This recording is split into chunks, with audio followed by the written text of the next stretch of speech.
नमस्कार और स्वागत है आपका न्यूज इंडिया पर। मैं हूं आपके साथ रजत राकेश टंडन और आप देख रहे हैं हमारा खास prime time show news at 7, जहां हम आपको दिन भर की सभी बड़ी खबरों का सटीक विश्लेषण गहराई से समझाते हैं और हर एंगल से आपको समझाएंगे। तो चलिए आज की शुरुआत करते हैं। आज की पहली बड़ी खबर क्या है? बिहार में चुनाव का काउंटडाउन शुरू हो चुका है और अब आधिकारिक तैयारियों का आगाज हो गया है। शुक्रवार की रात चुनाव आयोग की टीम पटना पहुंच चुकी है। मुख्य चुनाव आयुक्त ज्ञानेश कुमार के नेतृत्व में आज सुबह से ही आयोग की बैठकें शुरू हो गई थी। सबसे पहले राजनीतिक दलों से मुलाकात, यानी लोकतंत्र के सबसे अहम किरदारों से सीधे संवाद हुआ। भाजपा, राजद, जदयू, कांग्रेस, लोजपा से लेकर वाम दलों और क्षेत्रीय दलों तक सभी के प्रतिनिधि एक ही मंच पर आयोग दलों से सुझाव लिया। शिकायतें और चुनावी पारदर्शिता पर राय मशवरा हुआ। ये वही प्रक्रिया है जो चुनाव को निष्पक्ष और भरोसेमंद बनाती है। इसके बाद की बैठकें प्रशासनिक अमले के साथ हैं। जिलाधिकारी, पुलिस अधीक्षक और प्रमंडलीय अधिकारियों को साफ निर्देश, बूथवार प्लानिंग, संवेदनशील इलाकों की पहचान, सुरक्षा रणनीति, मतदान कर्मियों की तैनाती और मतदाता जागरूकता, हर बिंदु की गंभीर समीक्षा की जाएगी। यानी चुनाव आयोग अब सिर्फ तारीख का ऐलान नहीं करेगा, बल्कि उसकी बुनियादी तैयारी की जमीनी रिपोर्ट खुद देखेगा। रविवार का दिन एनफोर्समेंट और सुरक्षा एजेंसियों के नाम रखा गया है। तीसरे और अंतिम सत्र में आयोग की सबसे अहम बैठक होगी बिहार के मुख्य सचिव, डीजीपी और वरिष्ठ अफसरों के साथ, जहां चुनावी समन्वय का फाइनल रोड मैप तैयार किया जाएगा। 2 दिनों की इन गहन बैठकों के बाद चुनाव आयोग मीडिया से संवाद करेगा और यहीं से सबसे बड़ा ऐलान संभव है। माना जा रहा है कि आयोग की टीम दिल्ली लौटने के 48 घंटे के भीतर बिहार विधानसभा चुनाव की तारीखों का ऐलान कर सकती है। चूंकि विधानसभा का कार्यकाल 22 नवंबर को समाप्त हो रहा है, ऐसे में चुनावी साल नवंबर से पहले हर हाल में कराया जाना है। तो अब न सिर्फ सियासी दल मैदान में उतरने को तैयार है, बल्कि चुनाव आयोग भी पूरी ताकत से व्यवस्था को अंतिम रूप देने में जुट गया है। क्या इस बार चुनाव में कुछ नया होगा? क्या तकनीक और पारदर्शिता का स्तर और ऊंचा हो जाएगा? और सबसे बड़ा सवाल, बिहार की जनता किसे चुनेगी अपना भविष्य? क्या कुछ कहा बिहार के उप मुख्यमंत्री विजय सिन्हा ने और कांग्रेस नेता शकील अहमद ने? एक बार सुनाते हैं। हर पार्टी का अपना अपना सोच और डिमांड है। चुनाव आयोग संवैधानिक संस्था है, स्वतंत्र बॉडी है, वो निर्णय जो लेंगे सबको स्वीकारना है। बिहार के हित में हर पार्टी की अपनी सोच होती है। हमारा गठबंधन है और गठबंधन के लोग सहमति के आधार पर जो निर्णय लेते हैं, संवैधानिक संस्था को अपने हिसाब से निर्णय लेनी है, सारे शासनिक प्रशासनिक व्यवस्था को देखकर।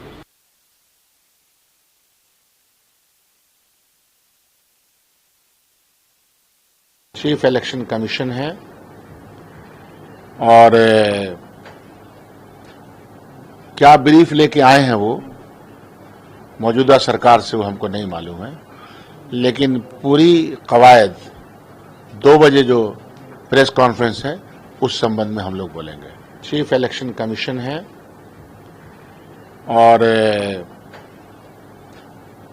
क्या ब्रीफ लेके आए हैं वो मौजूदा सरकार से वो हमको नहीं मालूम है, लेकिन पूरी कवायद 2 बजे जो प्रेस कॉन्फ्रेंस है उस संबंध में हम लोग। तो आपको बताते हैं किन किन लोगों से मिले हैं आज सीसी ने आज मुलाकात करी है राजनीतिक दल के नेताओं से, कमिश्नर से, आईजी से, डीआईजी से, डीएम से, एसएसपी से और एसपी से। ये वो लोग थे जिनसे आज मुलाकात इलेक्शन कमीशन और सीसी, यानी 2 इलेक्शन कमीशन और 1 सी, दोनों साथ में थे। और ये एक नॉर्मल प्रोटोकॉल है। सबसे पहले टीम आती है, दौरा करके जाती है कि क्या कमियां हैं, क्या नहीं है। जितने लोग होते हैं इलेक्शन कमीशन के स्टेट के, उन सबको ब्रीफ किया जाता है, उनकी ट्रेनिंग होती है। उसके बाद जैसे जैसे तारीख नज़दीक आती है, मॉडल कोड ऑफ कंडक्ट यानी चुनाव अनाउंसमेंट की, उससे पहले जो फुल टीम है वो दिल्ली में बैठक करती है। बैठक करने के बाद फिर वो उस स्टेट में जाती है। स्टेट में जितने भी स्टेक होल्डर्स हैं, शब्द है स्टेक होल्डर्स। स्टेक होल्डर्स कौन है? कोई भी राष्ट्रीय पार्टी जो वहां कंटेस्ट कर रही है, कोई भी रीजनल पार्टी जो वहां कंटेस्ट कर रही है, वहां का प्रशासन, वहां के आईएएस, टॉप आईपीएस, साथ ही साथ स्टेट के जो इलेक्शन कमीशन के लोग होते हैं उन सब से मुलाकात की जाती है। ये सुनिश्चित करना काम होता है इलेक्शन कमीशन का कि सुचारू रूप से चुनाव हो, किसी को कोई मतभेद ना हो, कोई मनभेद ना हो, जितने राजनीतिक दल हैं उनकी बात सुनी जाती है। जैसे मुझे याद है पिछली बार जब चुनाव हो रहा था उस वक्त फेस्टिव सीजन था, पॉलिटिकल पार्टीज ने एक सुर में कहा था कि इसके बाद आप डेट्स रखिएगा। चुनाव आयोग ने इस बात को माना भी था। हम आपको ग्राफिक्स के जरिए दिखा रहे हैं किन किन लोगों से सीईसी की और ईसी की यानी फुल बेंच की आज मुलाकात हुई है। क्या कुछ कहा बीजेपी और कांग्रेस ने इस मीटिंग पर, सुनाते हैं आपको। चुनाव आयोग को सबसे पहले भारतीय जनता पार्टी ने बधाई दिया कि 100 समय पारदर्शी और बेहतर तरीके से मतदाता सूची का प्रकाशन किया गया। इसके लिए चुनाव आयोग को बधाई के पात्र है। हम लोगों ने कुछ सुझाव दिए हैं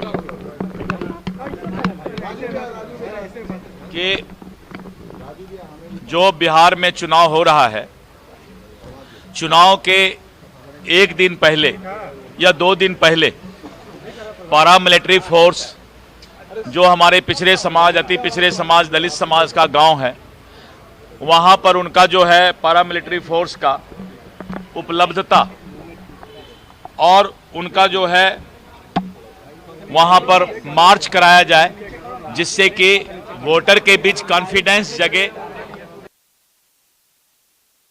जितना फेज में कराना है कराएं, इलेक्शन कमीशन तय करे। हम लोगों को किसी में कोई आपत्ति नहीं है। चुनाव फ्री एंड फेयर हो, इस बात के लिए सभी लोग बात कहेंगे। सभी राजनीतिक पार्टियां चाहती हैं कि भारतीय जनता पार्टी और सरकार से मिली भगत नहीं हो, इलेक्शन कमीशन का फ्री एंड फेयर पोल हो। कांग्रेस पार्टी यही चाहती है, महागठबंधन के सभी लोग यही चाहते हैं।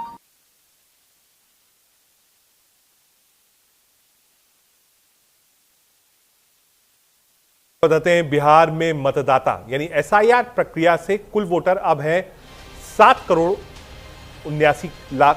एसआईआर प्रक्रिया में नाम कितने लोगों को कटे हैं? 47 लाख वोटर्स के नाम कटे हैं। फाइनल वोटर लिस्ट में मतदाता कितने हैं? 7,42,00,000। ये एक जो फाइनल फिगर्स आई है वोटर लिस्ट की वो हमने आपको बताई है। पक्ष और विपक्ष का क्या कहना है एक बार सुनाते हैं। एक बार सुनाते हैं आपको राकेश सिन्हा का और कुशवाहा का क्या कहना है।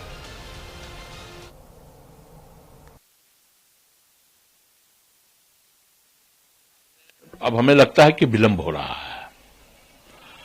विलंब चुनाव की घोषणा अब तक हो जानी चाहिए, लेकिन चुनाव आयोग की टीम पहुंची है, ठीक है, सर्वे कर ले, सर्वेक्षण कर ले, जायजा ले ले, लेकिन हमें लगता है कि अब बहुत जल्द बिहार में चुनाव की तिथि की घोषणा हो जानी चाहिए। बिहार की जनता मूड बनाए बैठी है, तैयार खड़ी है कि ये भ्रष्टाचारी निरंकुश एनडीए की सरकार को बिहार से हटाना है।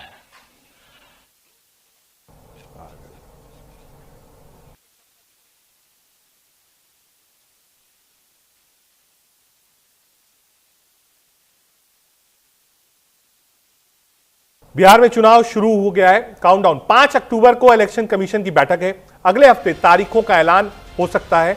छठ के बाद होंगे चुनाव। 22 नवंबर तक सरकार का गठन करना जरूरी है। एक बार फिर से आपको बताते हैं ग्राफिक्स के जरिए। छठ के बाद चुनाव होगा। बिहार चुनाव मंथन पर इसी का मंथन है। आज यानी 12 राजनीतिक दलों के नेता मौजूद थे। 5 अक्टूबर प्रशासनिक तैयारियों पर होगी चर्चा। आज 1 से 2 फेज में चुनाव हो, यह बीजेपी कह रही है। 5 अक्टूबर मुख्य सचिव डीजीपी से बैठक होगी। छठ के बाद 1 फेज में हो चुनाव, यह जेडीयू ने कहा है। 5 अक्टूबर को केंद्रीय एजेंसियों के प्रमुखों से भी बातचीत होगी। आज पटना में केंद्रीय चुनाव आयोग की अहम बैठक हुई है।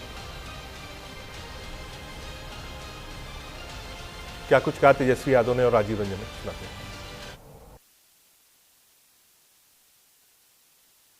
और दल के प्रतिनिधि लोग गए थे, अपनी बात को रखा है उन्होंने, और उम्मीद करते हैं कि इस बार बिहार का चुनाव जो है निष्पक्ष तरीके से हो, ना कि किसी को मदद करने के लिए चुनाव कराया जाए।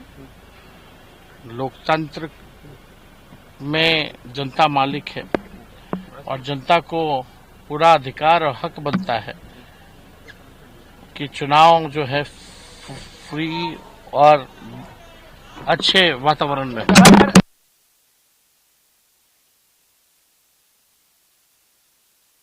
ये एक नियमित प्रक्रिया है।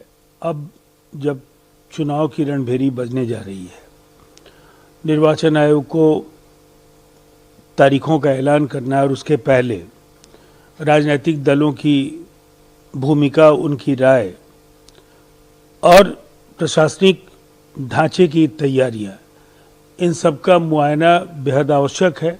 और इस दृष्टि से मुख्य निर्वाचन आयुक्त का पटना में होना अत्यंत महत्वपूर्ण है और सभी राजनीतिक दलों की जो जिम्मेदारी है कि उनकी जो भी आशंकाएं हैं, जो भी शिकायतें हैं, वो अपना रखेंगे सामने और निर्वाचन आयोग उनके आधार पर आगे की कार्रवाई सुनिश्चित करेगा। ये एक नियमित प्रक्रिया है।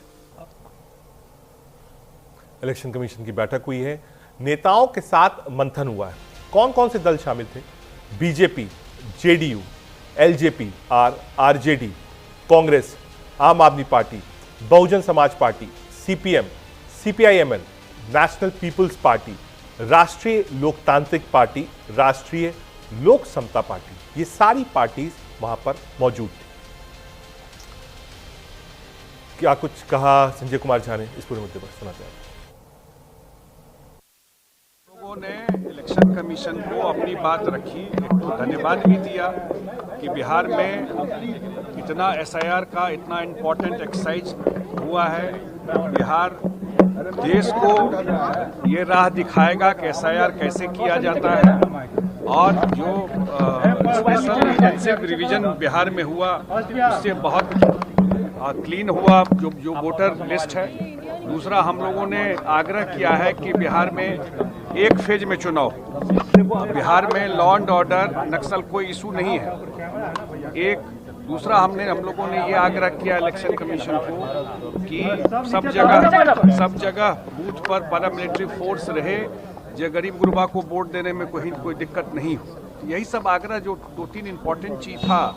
छठ के बाद बहुत सारे लोग रहते हैं, तो चुनाव का डेट तय हो जाए कि जो लोग बाहर से भी जो आते हैं छठ में, वो अपना वोट दे सके। नए निर्वाचन हमारे राष्ट्रीय कार्यकारी अध्यक्ष जी ने सुझाव दिया है कि एक चरण में ही, एक फेज में ही चुनाव संपन्न कराया जाए, और जो मतदाता जो बाहर से आते हैं, जो भी हमारे यहाँ के बिहार के छठ पर्व के समय में जो लोग आते हैं, मतदान करके जाए। इसके लिए छठ पर्व के जस्ट बाद ही तुरंत चुनाव कराएं। नए निर्वाचन हमारे राष्ट्रीय कार्यकारी अध्यक्ष जी ने सुझाव दिया है कि एक चरण में ही, एक फेज में ही चुनाव संपन्न कराया जाए, और जो मतदाता जो बाहर से आते हैं, जो भी हमारे यहाँ के बिहार के छठ पर्व के समय में जो लोग आते हैं, मतदान करके जाए। इसके लिए छठ पर्व के जस्ट बाद ही तुरंत चुनाव कराएं। तो इन चुनाव को लेकर जदयू ने कहा है कि बिहार में लॉ एंड ऑर्डर, नक्सल जैसी समस्या नहीं है, इसलिए एक चरण में चुनाव होने चाहिए। बीजेपी ने कहा है, हमने मांग की है कि 2 फेज में चुनाव कराए जाएं, क्योंकि ज्यादा फेज होने से मतदाताओं को परेशानी होती है, वही उम्मीदवार के ज्यादा पैसे खर्च होते हैं। बिहार बीजेपी ने चुनाव की घोषणा के 28 दिन बाद चुनाव कराने की मांग की है। साथ ही बीजेपी ने कहा है, बुर्का पहनकर वोट देने वाली महिलाओं का महिला अधिकारी फोटो मिलान जरूर करें। इधर राजद और एलजेपी ने 2 फेज में चुनाव कराने की डिमांड रखी है। बीजेपी प्रदेश अध्यक्ष ने कहा है, हमारी मांग है कि पहले जितने भी अति पिछड़ा समाज वाले गांव हैं, वहां पैरामिलिट्री फोर्स की तैनाती की जाए।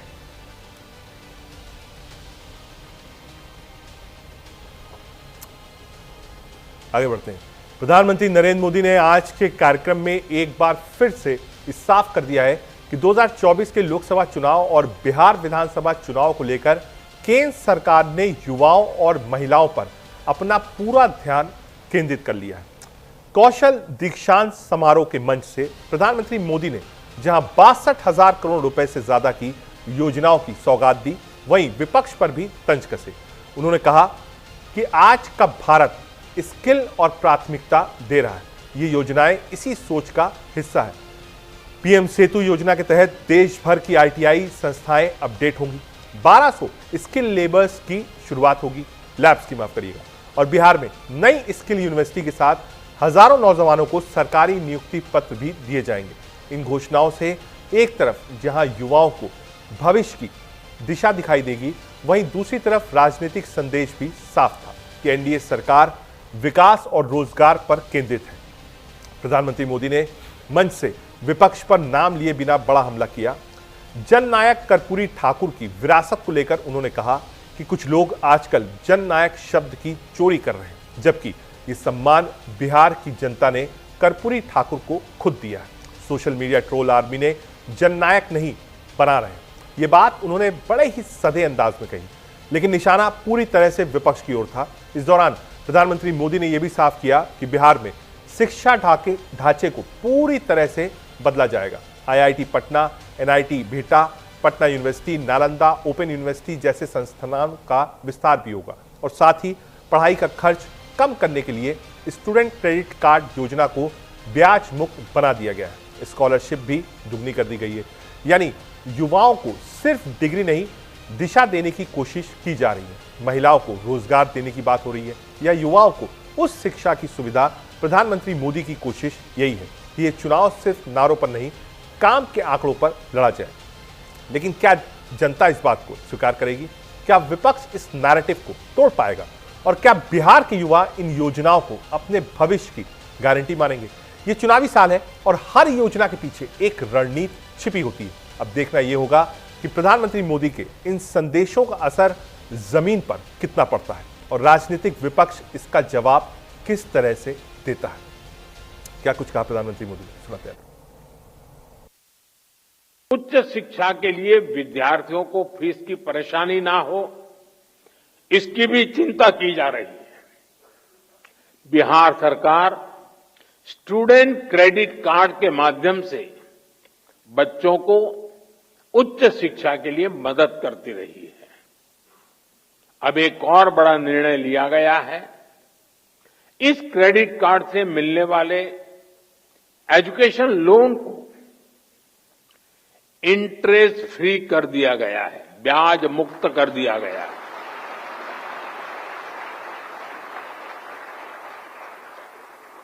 और ये बिहार सरकार का निर्णय है। इतना ही नहीं, विद्यार्थियों के लिए स्कॉलरशिप भी 1800 से बढ़ाकर के 3600 कर दी गई है।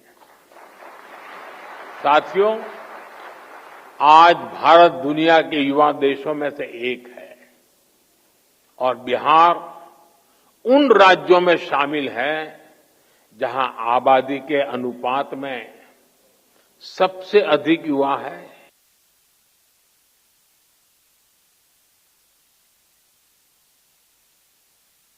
आज बिहार के युवाओं के सशक्तिकरण का ये मेगा प्रोग्राम है। ये दिखाता है कि एनडीए सरकार बिहार के नौजवानों को, बिहार की महिलाओं को कितनी प्राथमिकता दे रही है। साथियों, भारत नॉलेज और स्किल का देश है। यही बौद्धिक शक्ति हमारी सबसे बड़ी ताकत है। और जब ये स्किल, ये नॉलेज देश की आवश्यकताओं से जुड़ जाती है, देश की जरूरतों को पूरा करने से जुड़ जाती है, तो इनकी ताकत कई गुना बढ़ जाती है। अब आपको बताते हैं क्या है पीएम सेतु योजना। 1000 सरकारी आईटीआई को हब एंड स्पोक मॉडल से जोड़ा जाएगा। 200 हब आईटीआई, 800 स्पोक आईटीआई शामिल होंगे। एक hub ITI average 4 spoke ITI यानी छोटों से जोड़ा जाएगा। पहले फेज में पटना और दरभंगा में आईटीआई पर फोकस रहेगा। मोदी का बिहार के युवाओं पर फोकस संवाद का उद्देश्य बिहार के युवाओं की समस्या जानना है, बिहार के युवाओं की आकांक्षाएं मानना है, केंद्र राज्य सरकार की नीतियों पर राय जानना है, रोजगार, स्टार्टअप, डिजिटल स्किल्स पर चर्चा है, सरकारी नौकरियों में पारदर्शिता पर बातचीत है, नई शिक्षा और प्रशिक्षण योजनाओं पर फोकस भी है। एक छोटा सा कमर्शियल ब्रेक लेना है, कहीं मत जाइए।